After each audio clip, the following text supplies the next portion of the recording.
Kaya nga tatanong ko eh, kung pwede. Ito na oh. Asa si ano? Itatanong mo pa, nandito na kami sa labas. Saan kaya nakapark? Eh hindi, umikot si Ibon. Teka, ipagkita tayo dito sa tapat. Nakita nyo na kami? Hindi nakita kita dun eh. Dito rin tayo. Ay, doon sa ano. Saan? Ay, di, ito. Dulo. Mag-aabang ako dito kay ano. Hindi mo na isang maleta. Ito, dumating na sila dito. So, yan. Yan. Wala, hindi ka nahirapan sa interview. Wala naman. Dito lang. Ha? Pwede pumasok pag domestic. Open na. Dito tayo. Pwede pa rin pumasok dyan. Tatanong ko nga dahil iba na mas masok sa akin ko. Baka bawal eh. Pwede nga ako, sabi niya nga. Eh, hindi ko alam. May tatanong sana ako eh. Kung pwede. Bakit?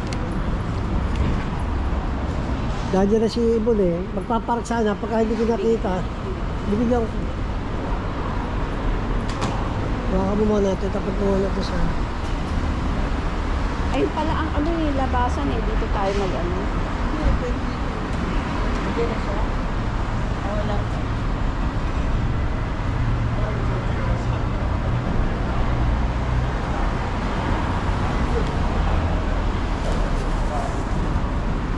Natagalan yung bagay namin.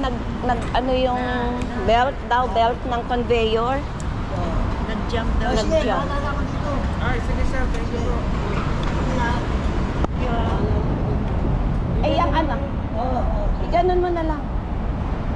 Yan ka sa side daw dumaan. Thank you, kuya. Hindi ako muna malis niyan. Wala pa si Ibon. Ayan na siya. Ito ba yan? Wala ka na, wala. Nakabig yan. Ano, bababa na.